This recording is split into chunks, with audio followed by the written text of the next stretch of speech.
मी गोपाळ कुलकर्णी, माध्यम वृत्तामध्ये आपलं स्वागत आहे। पंढरीची वारी म्हटलं की वारकऱ्यांची आपल्याला आठवण येत असते। वारकऱ्यांच्या संदर्भात आपण विविध त्यांचे गोडवे गात असतो, परंतु खऱ्या अर्थाने आध्यात्मिक क्षेत्रामध्ये कार्यरत असलेले सध्याचे औशाचे आमदार अभिमन्यू पवार यांचे पिताश्री दत्तात्रय बाबूराव पवार हे आध्यात्मिक क्षेत्रामध्ये आणि सामाजिक क्षेत्रामध्ये गेल्या अनेक वर्षापासून कार्यरत। पिताजींनी जवळपास 40 वर्षे पंढरीची वारी केलेली आहे। असा हा दांडगा प्रवास असलेले वारकरी आपल्याला आज भेटी आलेले आहेत। आळंदी ते 25 हो, ते सांगू आपण पुढे। आळंदी ते पंढरी, आळंदी ते पंढरपूर अशी वारी केलेले हे वारकरी आहेत आणि राष्ट्रीय स्वयंसेवक संघाच्या मुशीतनं घडलेले गुरुजी हे उभ्या महाराष्ट्राला परिचित आहेत। एक निष्कलंक व्यक्तिमत्व म्हणून त्यांची ओळख आहे औसा मतदारसंघामध्ये। श्रेष्ठ तुकाराम महाराजांनी म्हटलेलं आहे, पुत्र व्हावा ऐसा ज्याचा तिन्ही लोकी झेंडा। अशा या ऋषितुल्य व्यक्तिमत्वाच्या पोटी जन्मलेले अभिमन्यू पवार हे महाराष्ट्रामध्ये आज भारतीय जनता पार्टीच्या सेवेतनं राष्ट्रीय स्वयंसेवक संघाच्या मुशीतनं घडलेले अभिमन्यू पवार हे औसा मतदारसंघातील शेतकऱ्यांची मतदारांचीच सेवा करत आहेत असं नाही, तर संपूर्ण महाराष्ट्राची ते सेवा करून एक चांगलं कार्य त्यांनी उभं केलेलं आहे। अशा या ह्याच्याबद्दल अभिमन्यू पवार यांच्याबद्दल आज आपण चर्चा करणारच आहोत। मी सुरुवातीला पिताजींची आपल्याला ओळख करून देतो। पिताजी हे वारकरी संप्रदायातले ते आहेतच, परंतु हबप म्हणून देखील ते प्रसिद्ध आहे। हरिभक्त परायण दत्तात्रय बाबूराव पवार यांचं वय आज आहे जवळपास 84 वर्षे, परंतु त्यांच्याकडे पाहिल्यानंतर वाटत नाहीत की ते 84 वर्षाचे असतील। म्हणजे इतकं त्यांनी स्वतःला तब्येतीला सांभाळलेलं आहे। असे एक निष्कलंक व्यक्तिमत्व आज आपल्याला भेटीला आहेत। पिताजी हे मूळ सोलापूर जिल्ह्यातील कुरुल या गावचे, बरोबर आहे, पण मुंबईला स्थायिक झाले। हा, नंतर ते उमरग्याला स्थायिक झाले आणि त्यांचा जन्म आहे 25 ऑक्टोबर 1942चा। 10वी नंतर अध्यापन महाविद्यालयात ज्युनियर PTC कोर्स त्यांनी केलेला आहे। जिल्हा परिषद शाळा धाराशिव व नंतर जिल्हा परिषद लातूरमध्ये प्राथमिक शिक्षक म्हणून ते कार्यरत होते। 1964 ते 2000 असे तब्बल 36 वर्ष त्यांनी अध्यापनाचं काम केलेलं आहे। विद्यार्थीप्रिय शिक्षक म्हणून त्यांचा नावलौकिक आहे। सर्व कामात त्यांचा सक्रिय सहभाग असतो। बालपणापासून राष्ट्रीय स्वयंसेवक संघाचे स्वयंसेवक म्हणून त्यांनी कार्य केलेलं आहे। वनवासी कल्याण आश्रमात देखील पिताजींनी 12 वर्ष तब्बल काम केलेलं आहे। म्हणजे एक तप अशी त्यांनी वनवासी कल्याण आश्रमात सेवा केलेली आहे। अशा या राष्ट्रीय स्वयंसेवक संघाच्या मुशीतनं घडलेले गुरुजी आज आपल्याला भेटीला आलेले आहेत आणि एक प्रचारक म्हणून देखील त्यांनी काम केलेलं आहे। आता आपण गप्पा मारताना तुम्हाला त्यांच्या बोलण्यातनं तुम्हाला त्यांचा परिचय होणारच आहे, तर मी जास्त विलंब न करता आता थेट तुम्हाला त्यांची भेट घालून देणार आहे। रामकृष्ण माऊली। रामकृष्ण हरी। जय हरी। जय। कसे आहेत आपण? एकदम क्षेम। वा, मला वाटतंय पिताजी तुमचं एकंदर तिसरी पिढी ही वारकरी संप्रदायातली जी, आणि तुम्हाला एकंदर 8 भावंडे होती जी। तर तो तुमचा सुरुवातीचा कालखंड जीवन प्रवास कसा होता हे जरा विस्तारानं तुम्ही सांगा। आम्ही 8 जण भावंड असलो तरी आमचे वडील सुशिक्षित असल्यामुळं आणि त्या आमच्या शिक्षणाची त्यांनी सगळ्यांची काळजी घेतली, त्यामुळं आम्ही 6 जण भाऊ सर्व्हिसला होतो।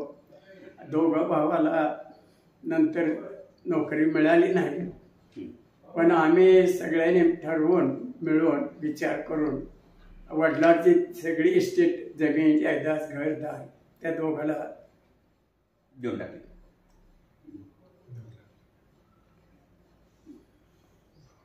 म्हणजे बघा माऊली एकदम त्यांच्या आठवणीने एकदम सद्गदित झालेले आहेत भावंडांच्या. म्हणजे इतकं भावंडाबद्दल त्यांना इतकं प्रेम ओतप्रोत भरलेलं आहे.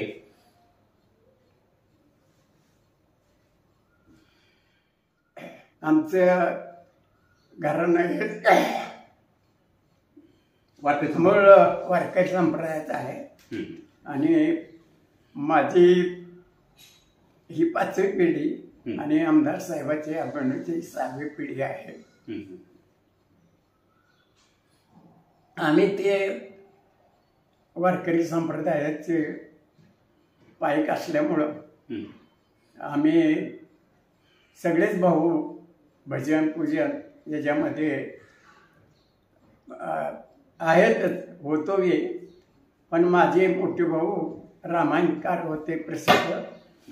त्यानंतर मी स्वतः वयाच्या 24व्या वर्षापासून कीर्तन प्रवचन करतो. माझे पिताजी तुम्ही कीर्तन सेवा केलेली आहे जी.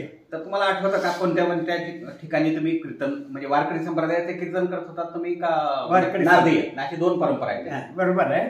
पण आमची वारकरी परंपरा असल्यामुळं आणि वडील बी कीर्तनकार असल्यामुळं आम्ही वारकरी पंथाच्या नियमाप्रमाणेच कीर्तन करतो.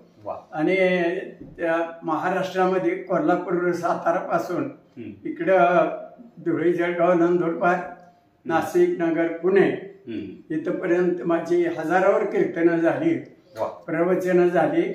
परंतु विशेष म्हणजे जिथं जिथं मी कीर्तन केलो तिथं मी कुठलीही अपेक्षा केली नाही, बिदागी घेतलेली नाही. फक्त नारळ घ्यायचा आणि रामराम करून जायचं, असं मी निस्वार्थपणानं ही सेवा केलेली आहे, कीर्तन सेवा. त्याच्यानंतर 2000ला रिटायर झालो.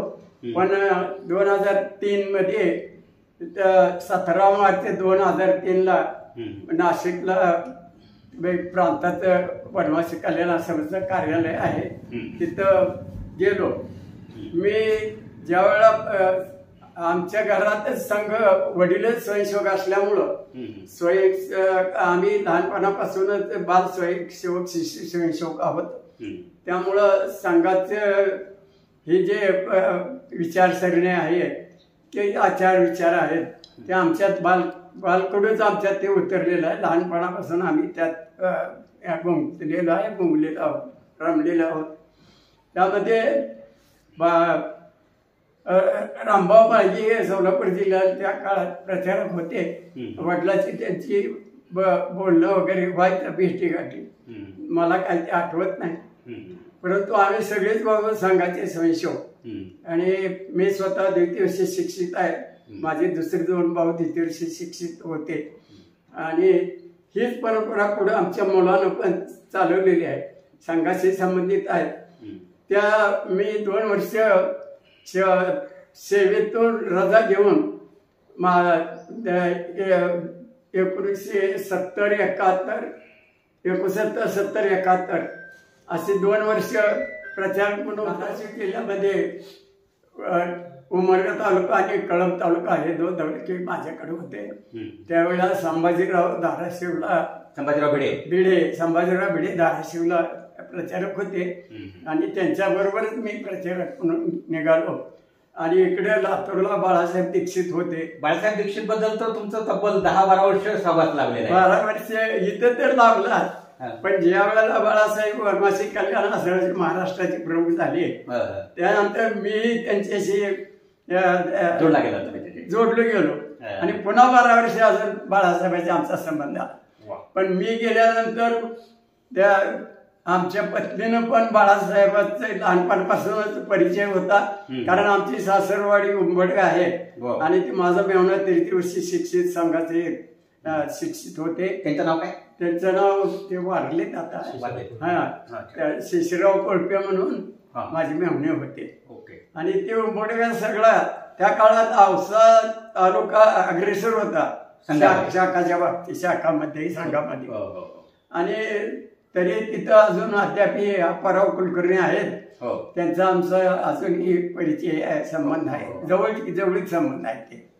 आणि त्यामुळं बाळासाहेबाला आमच्या बायकोनं फोन करून सांगितलं की पती तिथं पत्नी असं म्हणतात. मग आमच्या पतीलाच घेऊन गेलो, माझं काय आहे का नाही. मग बाळासाहेबांनी ताबडतोब त्यांना पण बोलवून घेतलं आणि धुळेमध्ये आदिवासी मुलींचं वसतिगृह आहे, ते वसतिगृह सांभाळायला त्यांना दिलं. वसतिगृह अधीक्षक म्हणून त्यांनी 5 वर्ष काम केलं. त्यांच्या काळामध्ये इथली जी शिस्त आहे त्या शिस्तीत सगळे मुली वागल्या आणि 5 वर्ष 10वीच्या मुलीचा रिझल्ट 100% होता. वनवासी कल्याण आश्रमामध्ये तुम्ही काम करत असताना 12 वर्ष, होय, कुठल्या कुठल्या भागात आदिवासी भागात किंवा ह्याच्यात वनवासी ह्याच्यात तुम्ही काम केलेलं आहे आणि तो अनुभव काय तुमचा? मी इकडं काम करत असताना माझ्याकडं सुरुवातीला धुळे जिल्हा प्रचार किंवा एक जबाबदारी धुळे जिल्ह्याची होती. नंतर मग धुळे, जळगाव आणि नंदुरबार असा एक विभाग आहे, त्या विभागाची जबाबदारी आली. आणि नंतर माझ्याकडे पुन्हा जे धुळे जिल्हा 50% आदिवासी आहेत आणि नंदुरबार जिल्हा 100% आदिवासी आहे. जळगाव थोडं कमी आहे, परंतु नाशिक, नगर, पुणे हे 3 जिल्हे पुन्हा मला जोडले गेले आणि 6 जिल्ह्यामध्ये असा मी आदिवासी भागामध्ये, वनवासी भागामध्ये माझ्याकडे धर्मप्रचार असा विषय होता. पण त्याला श्रद्धा जागरण असं नाव. धर्म म्हणल्यावर एखाद्या वेळेला काय लोकांना फार अलर्जी होती, म्हणून आम्ही ते धर्म शब्द टाळला आणि त्याच्यामध्ये श्रद्धा जागरण असा विषय होता. आणि शेवटी मी पूर्ण महाराष्ट्राचा श्रद्धा जागरण प्रमुख म्हणून वनवासी कल्याण आश्रमाचं काम केलेलं आहे. आगमनच्या वेळेला आपले सरकार आलं आणि पंडित साहेब मुख्यमंत्री झाले. नंतर आगमनला त्यांनी पी म्हणून सीए साहेब म्हणून घेतल्यामुळं आगमनच मला बाळासाहेबांची परवानगीनं घरी आणलं. तेव्हापासून मी घरी आहे. माझ्याकडं 500 पुस्तकाचा आणि सगळ्या ग्रंथाचा वेदवाङ्मयासहित सगळ्याचा संग्रह आहे. त्यामुळं मी स्वतःही 8 पुस्तकं लिहिलेली आहेत. मी वाचन लिखाण सतत करत असतो. एकही दिवस वाचता गेलेला नाही. पुस्तकाला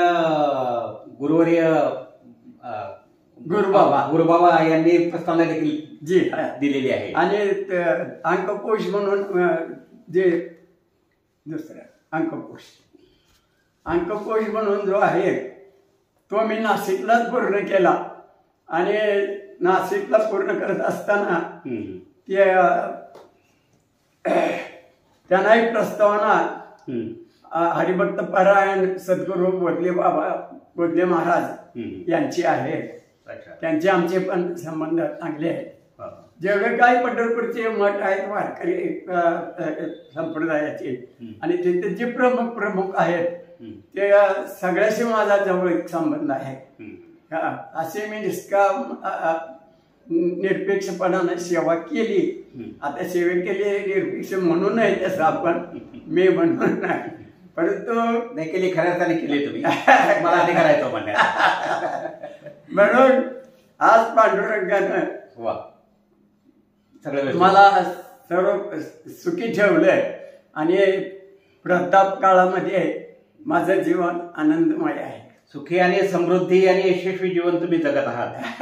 तर आपल्या तुमच्या या म्हणजे सुरुवातीच्या एकंदर जडणघडणेबद्दल आपण चर्चा केलेली आहे. पण आता आपण वळूया की सध्या आषाढी कार्तिकी वारी आहे पंढरीची. तर त्यानिमित्तानं पंढरीच्या वारीच्या संदर्भात सर्वत्र चर्चा होत आहे. तर तुम्ही तब्बल 40 वर्ष तुम्ही आळंदी ते पंढरपूर अशी वारी केलेली आहे. तर तो सुरुवातीत पहिल्यांदा तुम्ही ज्या वारीमध्ये गेला होता तर तो अनुभव काय होता तुमचा? तसं पंढरपूरच्या वारीमध्ये आम्ही ते वैकुंठवासी सद्गुरू धोंडोपंत दादा अत्रे यांचा मठ आहे याच्या दरवाजा काठी. त्या मठाशी आमच्या आजोबापासूनचे संबंध आहेत, अद्याप आहेत. आणि त्यामुळं मग आमचे मामा, आमचे सगळे सोयरे, भाऊ बहिणी मेवणे नाचतो. पंढरपूरला वारीला येत असतात. आमचं एक वैशिष्ट्य म्हणजे आमच्या जन्मल्याबरोबर माळ घातली जाते. आणि दुसरी गोष्ट म्हणजे आम्ही मुली करताना किंवा मुली देताना माळकरी बघूनच देतो. कितीही श्रीमंत असला जवळच असलं तरी लांबून रामराम करतो. असे आम्ही सगळी जोडलेली आहे. त्यामुळं या संप्रदायामध्ये अजून आनंद निर्माण झालेला आहे. त्यात माझी वारीला जाण्याची इच्छा होती, परंतु नोकरी असल्यामुळं एवढं का वारीचं विशेष जमत नव्हतं.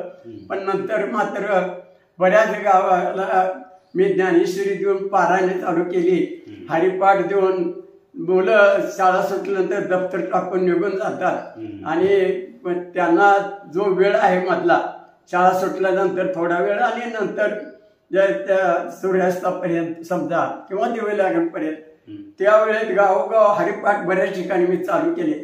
तिथले भजनी मंडळी एक दोघांनी ते लक्ष द्यायचं आलटून पालटून त्याने. आणि हरिपाठ हा एक संस्कार आहे. माऊलीचा हरिपाठ म्हणजे एक संस्कार आहे की त्या संस्कारातच माझं सगळं कुटुंब वाढलंय. माझी लेकरं वाढलेली आहेत. माझी दोन मुली आहेत. मोठा मुलगा इंजिनियर आहे, तो कंपनीमध्ये मॅनेजर आहे. दुसरा 2 नंबरचा मुलगा आमदार आहे आणि 2 मुली त्या पण पदवीधर आहेत. त्यामुळं सगळे कुटुंब आहे, सगळे सुशिक्षित आहे आणि आनंदात आहे आणि वारकरी आहे. बरं, एक मला प्रश्न विचारायचा वाटतो तुम्हाला की तुम्ही तर राष्ट्रीय स्वयंसेवक संघाची निष्काम सेवा केलेली आहे, स्वयंसेवक म्हणून काम केलेलं आहे, प्रचारक म्हणून काम केलेलं आहे. वनवासी कल्याण आश्रमामध्ये तब्बल 1 तप तुम्ही घालवलेला आहे. पण ज्यावेळेस तुमचा मुलगा अभिमन्यू आमदार म्हणून झाले, आमदार म्हणून ते निवडून आले, तर त्यावेळेस तुमचा पहिला प्रतिक्रिया काय होती? तुम्हाला काय आनंद तो कसा झालेला? ज्या वेळेला फडणवीस साहेबांकडे सुयश साहेब म्हणून आपण गेले होते त्यावेळेस, त्यानंतर फडणवीस साहेबांची माझी बरेच वेळा भेट झाली. आणि अभिमन्यू आमदार होण्यापूर्वी सुद्धा या मतदारसंघामध्ये ज्या ज्या काही अडीअडचणी ग्रामस्थांच्या आहेत अशा त्यांनी सोडवण्याचा फार मोठा प्रयत्न केला आणि त्यांनी निधी सुद्धा जमा केला. बऱ्याच ठिकाणी त्या काळात दुष्काळ असल्यामुळं पिण्याच्या पाण्याची सुद्धा अवस्था वाईट होती लोकांची. शेत तिथं रस्ता देखील ते खूप शेतचा रस्ता नंतर झाला पण आधी पाण्याचा आमदार झाल्यानंतर. पण अगोदर ती जी काही सेवा कार्य आहे लोकोपयोगी आणि त्या विकास कामासाठी त्यांनी स्वतःला अगोदरच वाहून घेतलेलं होतं. त्यामुळं मतदारसंघात एक त्यांचा बी कामाचा प्रभाव होता. आणि मतदारसंघामध्ये आम्ही शिक्षक संघटनेत, शिक्षक सोसायटीत, शिक्षकांमध्ये असल्यामुळं आणि त्याच्यानंतर आम्ही प्रवचनकार कीर्तनकार असल्यामुळं अनेक गावाशी पहिले संबंध होते महाराज म्हणून. त्यामुळं अनेक मी स्वतः सुद्धा तिकडे गेलो आणि निलंगा तालुक्यामध्ये मी प्रचारक होतो. त्या उमरगा तालुका आणि निलंगाकडचा काही भाग. त्यामुळं माझं राहणं त्या काळात शिरसीलाच होतं. तिकडल्या भागात मी महिनाभर प्रचारासाठी तिकडेच गेलो होतो. एकंदर त्यांचं काम पाहून मी सुरुवातीला मुलाखतीच्या सुरुवातीलाच उल्लेख केला होता की संतश्रेष्ठ तुकोबारायांचा अभंग मी सांगून तुम्हाला, पुत्र व्हावा ऐसा ज्याचा तिन्ही लोके झेंडा. तर ज्यावेळेस तुमच्या मुलाबद्दल चांगल्या कार्याची तुमच्यापर्यंत पोचपावती येते, सांगितलं जातं की खूप तुमचा मुलगा खूप छान पद्धतीने काम करतोय, तर त्यावेळेस वडील म्हणून तुम्हाला काय वाटतं त्यांच्याबद्दल? तसं एक महत्वाचं म्हणजे काय आहे, आपला जो घराणा आहे तो सांप्रदायिक आहे, वारकरी आहे. आणि दुसरी गोष्ट संघाशी संबंधित असल्यामुळं संघाच्या मुशीमध्ये आम्हीच वाढलोय आणि त्यामुळं आमच्या बी लेकराला त्या प्रकारचे संस्कार आहेत. म्हणून मला आमच्या लेकराबद्दल इतकं 100% विश्वास आहे. नक्कीच कुठल्याही कार्यात गेले तरी ते तिथं कार्य यशस्वी करून दाखवते. आणि समाजकार्य तर आपण बी करतोय, ही जी त्यांना लहानपणापासूनच बाळकडू मिळालेलं असल्यामुळं त्यांच्यामध्ये मला 100% खात्री आहे होती बी, आणि त्यांनी ते कर्तव्य कार्य करून बी दाखवलं. त्यामुळं मी तर पहिला आनंदात होतोच की संस्कारित मुलं आहेत, हेच माझं भाग्य आहे. आणि त्याच्यानंतर जे समाजकार्य करतात, लोक निवडून येऊन सेवा करायची म्हणून निवडून आले, आमदार झाले, काय सेवा करतात ती त्याची त्यांना माहित, मी काय बोलणार नाही त्याबद्दल. परंतु आम्ही जे क्षेत्र आमच्या पिढ्यानपिढ्या कधी राजकारण माहिती नाही, आम्ही धर्मकारण करत आलो, पण राजकारणाचा काय आम्हाला गंध नव्हता. पण आज आपण राजकारणात आलाय तरी राजकारण आम्ही जे स्वीकारलंय तेव्हा म्हणून म्हणा आम्ही बी आहेत त्यात. तर आमची भावना अशी आहे की राजकारणाला एक संधी दिली भगवंतानी सेवेची, आणि ती संधीचा फायदा करून घ्यावा, लोकोपयोगी काम करत राहावं एवढं आम्हाला कळते. म्हणजे एकंदर तुम्ही आनंदी आहात.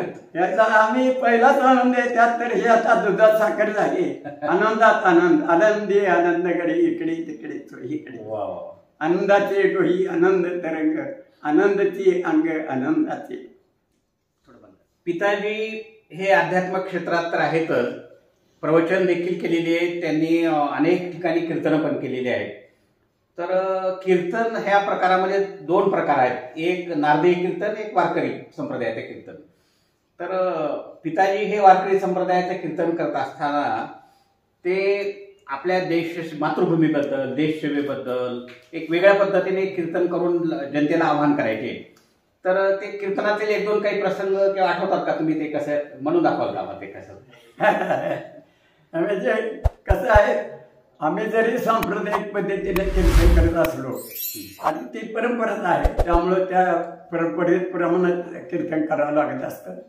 आमचे त्याच्यामध्ये कीर्तन करत असताना समजा शिवजयंती आहे आणि शिवजयंतीच्या निमित्तानं कीर्तन असेल तर अभंग वगैरे घेताना हे सांप्रदायिक पद्धत बरोबर आहे, पण आपण त्याचे विश्लेषण करत असताना छत्रपतींचं सगळं चरित्र, छत्रपती धर्मासाठी काय काय केलं, मग त्याच्यामध्ये आपले विषय येतातच.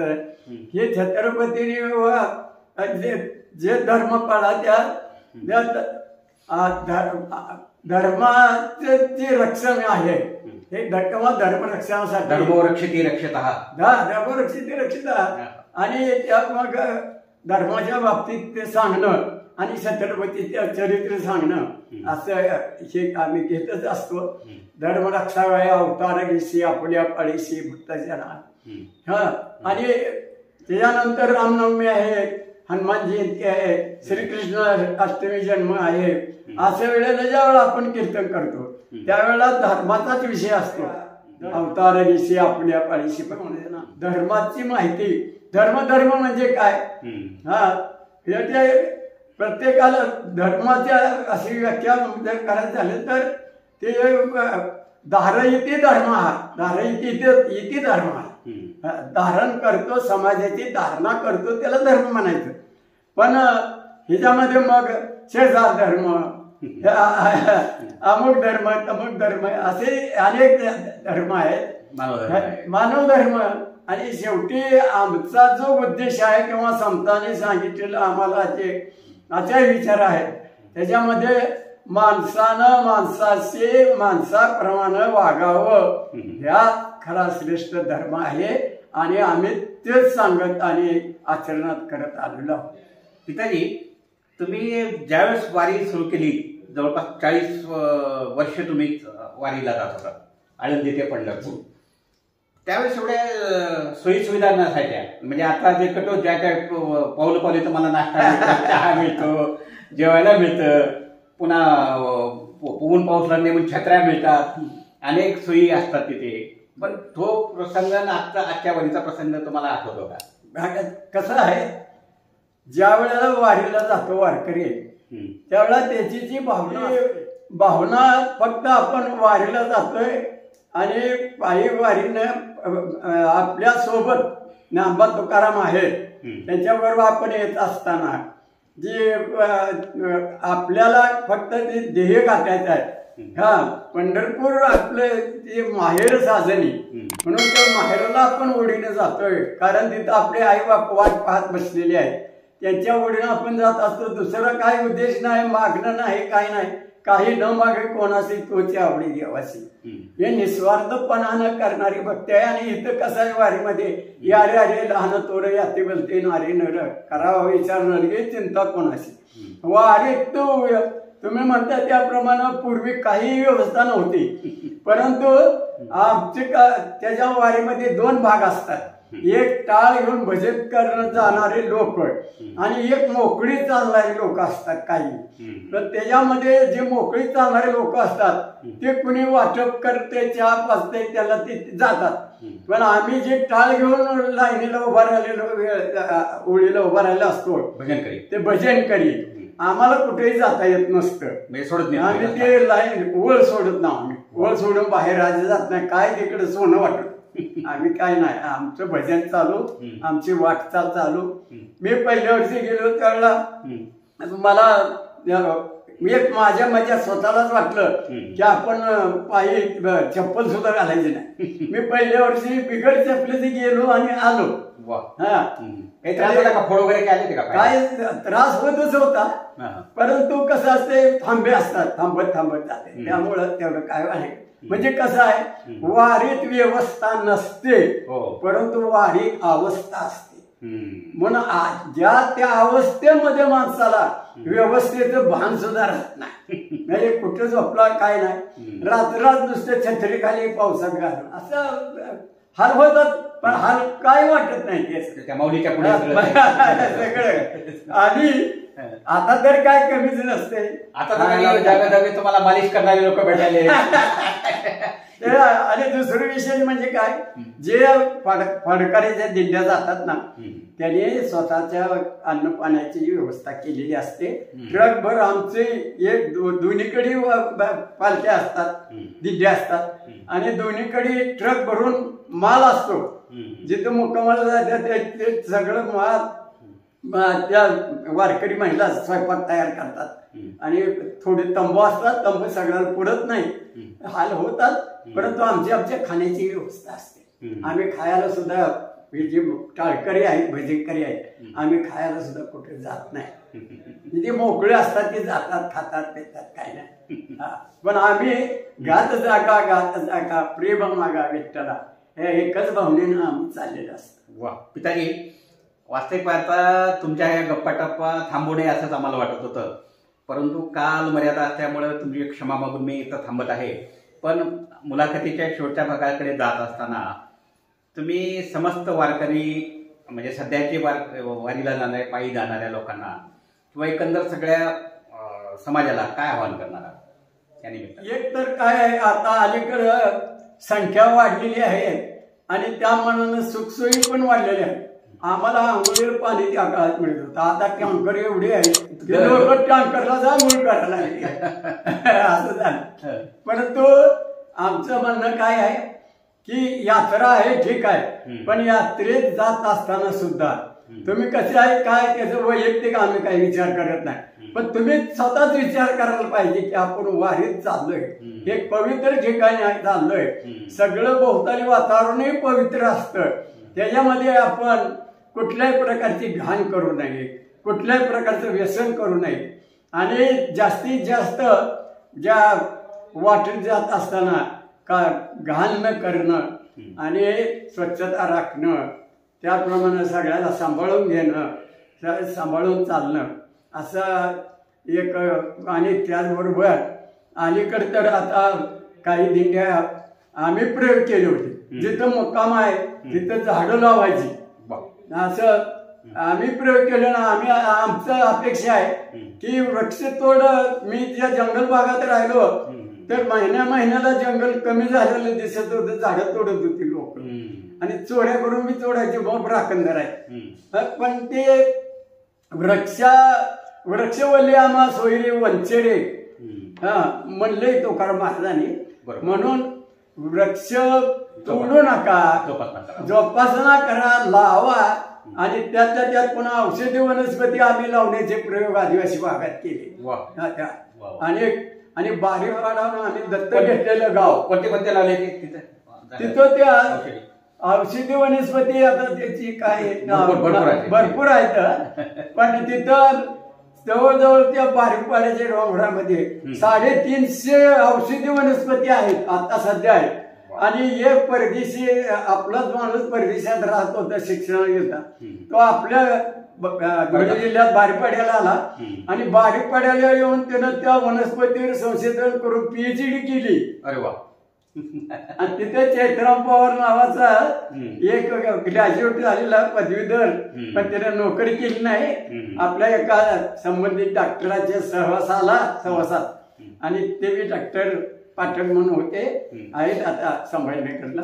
ते त्यांनी तिथे आदिवासी भागात सेवा केली त्या डॉक्टरने. आता एवढी झालेली डॉक्टर, पण एका झोपडीत राहून त्यांनी सेवा केलेली आहे. म्हणजे हे संघाचं फार मोठं हे योगदान आहे फार.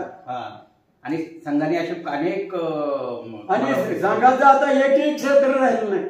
संघ काहीच करत नाही, पण संघाशिवाय काय होत नाही. भूमिका सगळंच अनेक आयाम आहेत संघाचे. जनकल्याण समिती आहे, वनवासी कल्याण आश्रम आहे, ह्याच्यामध्ये आदिवासी भागात तर करतात, मेघालय विद्यार्थी वसतिगृह आहे. खूपच संघाच्या पद्धतीने ते देशसेवा चांगली होते. आता पिताजी, आम्ही तुम्हाला शेवटी एक विनंती करणार आहोत. आमच्या प्रेक्षकांसाठी, समस्त वारकरी संप्रदायासाठी तुम्ही या मुलाखत म्हणणार नाही, मी गप्पा टप्पाच म्हणतो, तर या गप्पा टप्पाचा शेवट तुम्ही एखाद्या अभंगाने करावा.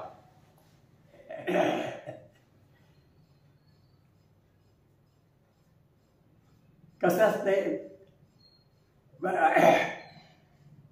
वारकरी झाला म्हणून देवाजवळ काय मागायचं नसते. मागणं काय नाही, संतांनी काय मागितलं नाही. आणि म्हणून काही मागणे अनुचित म्हणून मागणं देवाकडे नसतं. आणि मागणं हे भक्तीत बसत नसतं. मागणं संत परंपरेत नाही. याला काम करायचं, भक्ती मध्ये निष्काम काम करणं हेच आहे त्यात.